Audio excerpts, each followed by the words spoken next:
ಇದ್ರು. ಜರ್ಮನ್ ಅಲ್ಲಿ 18 ವರ್ಷ ಆದ ನಂತರ ತಂದೆ ತಾಯಿಯಿಂದ ಇಂಡಿಪೆಂಡೆಂಟ್ ಆಗಿ ಮಕ್ಕಳು ಆಚೆ ಹೋಗ್ಬೇಕು, ಅವರೇ ಬದುಕಬೇಕು ಅಂತ. ತಂದೆ ತಾಯಿಯ ಆಸೆನ ನಿರಾಸೆ ಮಾಡೋದಲ್ಲದೆ ಅವನ ಜೀವನಾನು ಹಾಳು ಮಾಡ್ಕೊಂತಾನೆ.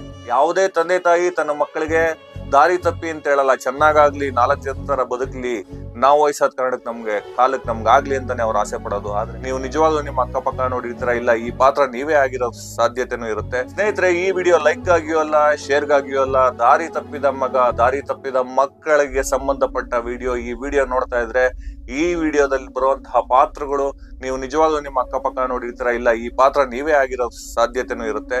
ಕಾಮೆಂಟ್ ಮಾಡಿ ತಿಳಿಸಿ, ಏನಂತೀರಾ? ಒಂದು ಸಣ್ಣ ಕತೆ. ಒಂದು ಗಂಡ ಹೆಂಡತಿ, ಅವರಿಗೆ ಒಬ್ಬ ಮಗ. ಗಂಡ ಗಾರೆ ಕೆಲ್ಸಕ್ಕೆ ಹೋಗ್ತಾ ಇರ್ತಾರೆ, ತಾಯಿ ಗಾರ್ಮೆಂಟ್ಸ್ಗೆ ಹೋಗ್ತಾ ಇರ್ತಾರೆ. ಕಾರಣ, ತನ್ನ ಮಗನ್ನ ಚೆನ್ನಾಗಿ ನೋಡ್ಕೊಬೇಕು, ಅವ್ನಿಗೆ ವಿದ್ಯಾಬುದ್ಧಿ ಕೊಡಿಸ್ಬೇಕು, ನಾವು ವಯಸ್ಸಾದ ಮೇಲೆ ಅವನು ನಮ್ಮನ್ನ ಸಾಕ್ತಾನೆ ಅಂತ. ಇಷ್ಟೇ ಒಂದು ಕಾರಣಕ್ಕೆ ಗಂಡ ಹೆಂಡತಿ ಕಷ್ಟಪಟ್ಟು ಅವನ್ನ ಸಾಕ್ತಾ ಇರ್ತಾರೆ, ಬೆಳೆಸ್ತಾ ಇರ್ತಾರೆ, ಕೇಳ್ದಂಗೆ ದುಡ್ಡು ಕೊಡ್ತಾ ಇರ್ತಾರೆ. ಆದ್ರೆ ಆ ಮಗ ಏನ್ ಮಾಡ್ತಾನೆ? ಅದನ್ನ ದುರುಪಯೋಗ ಪಡಿಸ್ಕೊಂತಾನೆ. ಅವನಿಗೆ ಸಿಕ್ಕಿದಂತಹ ಸ್ವತಂತ್ರನ ದುರುಪಯೋಗ ಪಡಿಸ್ಕೊಂತಾನೆ. ಯಾವುದೇ ತಂದೆ ತಾಯಿ ತನ್ನ ಮಕ್ಕಳಿಗೆ ದಾರಿ ತಪ್ಪಿ ಅಂತ ಹೇಳಲ್ಲ, ಚೆನ್ನಾಗಾಗ್ಲಿ, 4 ಜನರ ಬದುಕ್ಲಿ, ನಾವು ವಯಸ್ಸಾದ ಕಾರಣಕ್ಕೆ ಕಾಲಕ್ಕೆ ನಮ್ಗೆ ಆಗ್ಲಿ ಅಂತಾನೆ ಅವ್ರು ಆಸೆ ಪಡೋದು. ಆದ್ರೆ ಇವತ್ತಿನ ಯುವ ಪೀಳಿಗೆ ಏನಾಗ್ತಾ ಇದೆ ಅಂದ್ರೆ ದಾರಿ ತಪ್ಪದೇ ನಂಬರ್ 1 ಆಗ್ತಾ ಇದ್ದಾರೆ. ಎಷ್ಟೋ ಜನ 8 ಗಂಟೆ, 10 ಗಂಟೆ, 9 ಗಂಟೆ, 10 ಗಂಟೆ, 11 ಗಂಟೆ ಆದ್ರೂ ಮನೆಗೆ ಹೋಗಿರಲ್ಲ, ಅಲ್ಲಿ ಇಲ್ಲಿ ಕುಂತಿರ್ತಾರೆ. ನೀವು ನೋಡಿರ್ತೀರಾ. ಅವ್ರಿಗೆ ಬುದ್ಧಿ ಹೇಳಕ್ ಹೋದ್ರೆ ಏನೋ ಒಂದು ಜೀವನದಲ್ಲಿ 50 ವರ್ಷ ಅವ್ರಿಗೆ ಆಗಿದೆ, ಅಷ್ಟು ಎಕ್ಸ್ಪೀರಿಯನ್ಸ್ ಆಗಿದೆ, ನಮ್ಗೆ ಹೇಳಕ್ ಬತ್ತೀಯ ನೀನು ಅನ್ನೋ ಮಟ್ಟಕ್ಕೆ ಅವರು ರಿಯಾಕ್ಟ್ ಆಗ್ತಾ ಇದ್ದಾರೆ.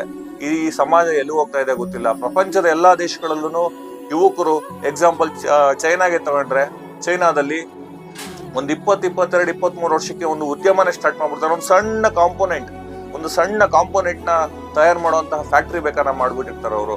ಜಪಾನ್ ಅಲ್ಲೂ ಅಷ್ಟೇ, ಎಲ್ಲಾ ದೇಶದಲ್ಲೂ ಅಷ್ಟೇ. ಆದ್ರೆ ಭಾರತದ ಯುವ ಪೀಳಿಗೆ ಎಲ್ಲಿಗೆ ಹೋಗ್ತಾ ಇದೆ? ತಂದೆ ತಾಯಿ ಅವನ್ನ ಕಷ್ಟಪಟ್ಟು ಸಾಕಿರ್ತಾರೆ, ಎಲ್ಲಾ ಮಾಡಿರ್ತಾರೆ. ಆದ್ರೆ ಅವನು ಕಲಿಬಾರ್ದು, ಕಲ್ತು ತಂದೆ ತಾಯಿಯ ಆಸೆನ ನಿರಾಸೆ ಮಾಡೋದಲ್ಲದೆ ಅವನ ಜೀವನಾನು ಹಾಳು ಮಾಡ್ಕೊಂತಾನೆ. ಯಾವತ್ತೂನು ನೀವು ಸಾಧಿಸಿರೋಂತಹ ಒಂದು ಯುವಕರನ್ನು ನೋಡಿ ಅಥವಾ ಸಾಧಿಸದೇ ಇರೋಂಥ ಯುವಕರನ್ನು ನೋಡಿ, ಡಿಫ್ರೆನ್ಸ್ ಇಷ್ಟೇ. ಸಾಧಿಸಿರೋನು ಶ್ರೀಮಂತನ ಮಕ್ಕಳು ಅಲ್ಲ, ಬಡವ್ರ ಮಕ್ಕಳು ಸಾಧಿಸಿರ್ತಾರೆ. ಬಡ ಕುಟುಂಬದಲ್ಲಿ ಹುಟ್ಟಿರೋಂತಹ ಮಕ್ಕಳು ಈ ರೀತಿ ತಂದೆ ತಾಯಿಗೆ ಆಗ್ಲಿಲ್ಲ ಅಂದ್ರೆ ಅವ್ರಿಗೆ ಜನ್ಮ ನೀಡಿದ್ರೆ ಏನ್ ಪ್ರಯೋಜನ ಆಗ್ತದೆ? ಈ ರೀತಿ ಆದಾಗ ಅಮ್ಮ ಅಥವಾ ತಂದೆ ತಾಯಿ ಎಷ್ಟು ವರ್ಷ ಆರೋಗ್ಯವಾಗಿರಕ್ ಸಾಧ್ಯ? ಅವರು ಆರೋಗ್ಯವಾಗಿದ್ದು ತನ್ನ ಮಗನ ನೋಡ್ಕೊಳಕ್ ಸಾಧ್ಯ? ಒಂದು ಅಮ್ಮಮ್ಮ ಅಂದ್ರೆ ಒಂದು 20 ವರ್ಷ ಗಂಟ ತಂದೆ ತಾಯಿ ಒಂದು ಮಕ್ಕಳಿಗೆ ಆಶ್ರಯ ನೀಡ್ಬೋದು. ನನ್ನ ಸ್ನೇಹಿತರು ಒಬ್ರು ಹೇಳ್ತಾ ಇದ್ರು, ಜರ್ಮನ್ ಅಲ್ಲಿ 18 ವರ್ಷ ಆದ ನಂತರ ತಂದೆ ತಾಯಿಯಿಂದ ಇಂಡಿಪೆಂಡೆಂಟ್ ಆಗಿ ಮಕ್ಕಳು ಆಚೆ ಹೋಗ್ಬೇಕು, ಅವರೇ ಬದುಕಬೇಕು ಅಂತ. ಆತರ ಭಾರತದಲ್ಲೂ ಮಾಡಬೇಕು. ಎಷ್ಟು ಇವತ್ತು ಯುವ ಪೀಳಿಗೆ ದಾರಿ ತಪ್ತಾ ಇದಾರೆ ಅಂದ್ರೆ, ಎಲ್ಲಾ ಮಕ್ಕಳು ಅಲ್ಲ, 100ರಲ್ಲಿ ಕನಿಷ್ಠ ಪಕ್ಷ 85 ಮಕ್ಕಳು ನಾನ್ ಹೇಳ್ತಿರೋ ಕ್ಯಾರೆಕ್ಟರ್ ಅಲ್ಲಿ ಇದಾರೆ. ಈ ವಿಡಿಯೋ ಅವ್ರಿಗೆ ತಲುಪಿಸ್ಲಿ, ಶೇರ್ ಮಾಡಿ ದಯವಿಟ್ಟು. ಯಾವುದೇ ತಂದೆ ತಾಯಿ ಕಣ್ಣಲ್ಲಿ ನೀರ್ ಹಾಕಿಸ್ಬಿಡಿ. ಅವರ ಒಂದು ಆಸೆಯ ಫಲ ನೀವು, ಅವರ ಪ್ರೀತಿಯ ಫಲ. ಅವರು ನಿಮ್ಮನ್ನ ಸಾಕೋದು ಸಲಹೋದು ಯಾಕೆ ಅಂದ್ರೆ, ನನ್ನನ್ನ ವಯಸ್ಸಾದ ಕಾಲದಲ್ಲಿ ಚೆನ್ನಾಗಿ ನೋಡ್ಕೊಳ್ಳಿ ಅಂತ. ಅಥವಾ ಒಂದು ತಂದೆ ಮಧ್ಯಾಹ್ನದ ಊಟ ಮಾಡ್ತಾರೋ ಇಲ್ವೋ ಗೊತ್ತಿಲ್ಲ, ತನ್ನ ಮಕ್ಕಳಿಗೆ ಮನೆಗೆ ಹೋಗ್ಬೇಕಾದ್ರೆ ಖಾಲಿ ಕೈಯಲ್ಲಿ ಹೋಗೋದ್ ಬೇಡ, ಏನಾರ ತಗೊಂಡು ಹೋಗೋಣ ಅಂತ ಆಸೆ ಪಟ್ಟಿರೋ ಅಂತ ಅನ್ನೋದು ನಾನು ನೋಡಿದೀನಿ, ನೀವು ನೋಡಿರ್ತೀರಾ. ಅಥವಾ ನೀವೇ ತಂದೆ ಸ್ಥಾನದಲ್ಲಿ ಇದ್ರೆ ನೀವೇ ಆ ಕೆಲಸ ಮಾಡಿರ್ತೀರಾ. ಅಂತ ಒಂದು ತಂದೆ ತಾಯಿಗೆ ಇವತ್ತಿನ ಕಾಲದ ಮಕ್ಕಳು ಮಾಡ್ತಿರೋಂತಹ ದ್ರೋಹ ಇದೆಯಲ್ಲ, ದಾರಿ ತಪ್ಪಿದ ಮಕ್ಕಳು, ಅವ್ರಿಗೆ ನಿಜವಾಗ್ಲೂ ದೇವರು ಒಳ್ಳೇದ್ ಮಾಡಲ್ಲ. ಯಾಕೆಂದ್ರೆ ಇವತ್ತು ನೀವು ಕಲಿತೀರಾ. ಏನು ಚಿಕ್ಕ ವಯಸ್ಸಿಗೆ ಪ್ರೀತಿ, ಪ್ರೇಮ, ಪ್ರಣಯ ಎಲ್ಲ ಬೇಕಾ? ಓದಿ. ಅಥವಾ ಓದಕ್ಕೆ ಇಂಟ್ರೆಸ್ಟ್ ಇಲ್ವಾ? ಏನಾನ ಒಂದ್ ಕೈ ಕೆಲಸ ಕಲೀರಿ. ನೋಡಿ, ಮೆಕ್ಯಾನಿಕ್ ಕೆಲಸ ಕಲೀರಿ, ಬೇಕರಿ ಕೆಲಸ ಕಲೀರಿ, ಗಾರೆ ಕೆಲಸನೂ ಕೆಲಸನೇ, ವೆಲ್ಡಿಂಗ್ ಕೆಲಸನೂ ಕೆಲಸ ಕಲೀರಿ. ಅದ್ರಲ್ಲೇ ಚೆನ್ನಾಗಿ ಇಂಪ್ರೂವ್ಮೆಂಟ್ ಆಗಿ ತುಂಬಾ ಚೆನ್ನಾಗಿ ಕೆಲಸ ಕಲ್ತ್ಬಿಟ್ಟು ಪ್ರೈವೇಟ್ ಆಗಿ ನೀವೇ ಅಂಗಡಿ ಮಾಡಕ್ ಪ್ರಯತ್ನ ಬಿಡಿ. ಅದು ಬಿಟ್ಬಿಟ್ಟು ನೀವು ನಿಮ್ಮ ತಂದೆ ತಾಯಿಗೂ ಚೆನ್ನಾಗಿ ನೋಡ್ಕೊಂಡೆ, ನಿಮ್ ತಂದೆ ತಾಯಿ ಆಸೆನೂ ಈಡೇರಿಸ್ತೆ, ಈ ಭೂಮಿಗೆ ಭಾರವಾಗಿ ಇದ್ರೆ ಏನ್ ಪ್ರಯೋಜನ? ದಯವಿಟ್ಟು ಈ ವಿಡಿಯೋನ ಯಾರೇ ನೋಡಿದ್ರು ದಯವಿಟ್ಟು ಇಂಥ ಮಕ್ಕಳಿಗೆ ಈ ವಿಡಿಯೋನ ಶೇರ್ ಮಾಡಿ. ಯಾಕೆಂದ್ರೆ ತುಂಬಾ ಬೇಜಾರಾಗ್ತದೆ. ನಾನು ಸುತ್ತಮುತ್ತ ಹಲವಾರು ಒಂದು ಯುವಕರನ್ನ ನೋಡ್ತಾ ಇದ್ದೀನಿ, ತುಂಬಾ ದಾರಿ ತಪ್ತಾ ಇದ್ದಾರೆ. ಅವರು ಆಸೆನೇ ಇಲ್ಲ, ಅವ್ರಿಗೆ ದುಶ್ಚಟ, ಮಾದಕ ವಸ್ತುಗಳು, ಇದಕ್ಕೆಲ್ಲ ಈಡಾಗ್ತಾ ಇದ್ದಾರೆ.